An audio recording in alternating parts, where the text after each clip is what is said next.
ನಿಮಗೆ ಗೊತ್ತಿರ್ಬೋದು, ನಾನು ಈ ಕರ್ನಾಟಕದ ಕೋಸ್ಟಲ್ ಬೆಲ್ಟಿಂದ ಬರೋದಾಯ್ತಾ. ನನ್ನ ನೇಟಿವ್ ಕೂರ್ಗ್ ಹೌದು, ಆದರೆ ನಾನು ಕಲ್ತದ್ದು ಬೆಳೆದದ್ದು ಎಲ್ಲ ಉಡುಪಿಯಲ್ಲಿ. ಈ ಕೋಸ್ಟಲ್ ಬೆಲ್ಟ್ ಅವರಿದ್ದಾರಲ್ಲ, ಅವರು ತುಂಬ ಸಾಫ್ಟ್ ಸ್ಪೋಕನ್, ಅಂದರೆ ನಿಧಾನವಾಗಿ ಮಾತಾಡ್ತಾರೆ, ಏಕವಚನ ಬಹುವಚನ ಗೌರವ ಕೊಟ್ಟು. ಪ್ರಾಪರ್ ಟೆಕ್ಸ್ಟ್ ಬುಕ್ ಕನ್ನಡ ನಮ್ಮದು.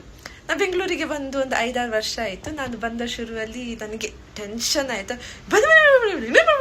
ಈಗ ಹೊರಟು ಕನ್ನಡ ಅವರದು. ನಾನು ಎಷ್ಟೋ ಸಲ ರೂಮಿಗೆ ಬಂದು ಅಳ್ತಿದ್ದೆ, ಇವ್ರು ಯಾಕೆ ನನಗೆ ಹೀಗೆ ಸುಮ್ಮನೆ ಬೈತಾರೆ ಅಂತ. ಆಮೇಲೆ ಗೊತ್ತಾಯ್ತು, ಅವರದ್ದು ಬೈಯೋದಲ್ಲ, ಅವರ ಪ್ರೀತಿಯೇ ಹಾಗೆ, ಅವರ ಕನ್ನಡವೇ ಹಾಗೆ ಅಂತ. ಹೇಗೋ ಕಷ್ಟಪಟ್ಟು ಇಷ್ಟು ಸಮಯ ಇಲ್ಲಿರುವಾಗ ಈ ಕನ್ನಡಕ್ಕೆ ನಾನು ಅಡ್ಜಸ್ಟ್ ಆದೆ, ಸ್ವಲ್ಪ ಅವರ ರೀತಿ ಮಾತಾಡಲಿಕ್ಕೆ ಸಹ ಕಲಿತೆ. ಇಷ್ಟೆಲ್ಲ ಆದ ನಂತರ ಒಮ್ಮೆ ನಾನು ಮತ್ತು ನನ್ನ ಫ್ರೆಂಡ್ಸ್ ಎಲ್ಲ ಸೇರಿ ನಾರ್ತ್ ಕರ್ನಾಟಕಕ್ಕೆ ಟ್ರಿಪ್ ಮಾಡಿದ್ವಿ. ಹುಚ್ಚುಳೆ ಮಕ್ಕಳ, ಅದು ಯಾವ ಕನ್ನಡ ಮಾತಾಡ್ತೀರಾ ನೀವು?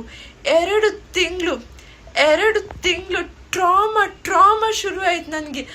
ಬೆಂಗಳೂರು ಕನ್ನಡ ಒರಟು ಅಂತ ಅಂದ್ಕೊಂಡಿದ್ದ ನನಗೆ ಉತ್ತರ ಕರ್ನಾಟಕದ ಕನ್ನಡ ಕೇಳಿ ಬೆವರು ಇಳಿತು. ಓ ದೇವಾ, ನನ್ನ ಕಾನ್ಫಿಡೆನ್ಸ್, ನನ್ನ ಸೆಲ್ಫ್ ಕಾನ್ಫಿಡೆನ್ಸ್ನ ಅಲ್ಲಾಡಿಸಿಬಿಟ್ರು ಉತ್ತರ ಕರ್ನಾಟಕದವರು. ಅಂದರೆ ಏನೋ ಒಂಥರ ಸಂತೋಷ ಅಲ್ಲ. ನಾನು ಅಂದ್ಕೊಳ್ಳೋದು, ಒಂದೇ ಕರ್ನಾಟಕದಲ್ಲಿ ಎಷ್ಟು ವೆರೈಟೀಸ್ ಆಫ್ ಕನ್ನಡ ಇದೆ. ಒಂಥರ ಖುಷಿ. ಅಂದರೆ ಏನಂದರೆ ನನಗೆ ಬೈಗುಳ ಕೇಳೋದೇ ಖುಷಿ. ಆ ಬೈಯುವ ಶೈಲಿ ಉಂಟಲ್ಲ, ಅದು ಯಾವುದೇ ಡಿಸ್ಟ್ರಿಕ್ಟ್ ಅವ್ರು ಇರ್ಬೋದು, ಒಂದೊಂದು ಡಿಸ್ಟ್ರಿಕ್ಟ್ ಅವ್ರಿಗೆ ಅವರವರದೇ ರೀತಿಯ ಬೈಗುಳ ಉಂಟಲ್ಲ, ನಂಗೆ ಅದು ಮೋಸ್ಟ್ ಫೇವ್ರೇಟ್.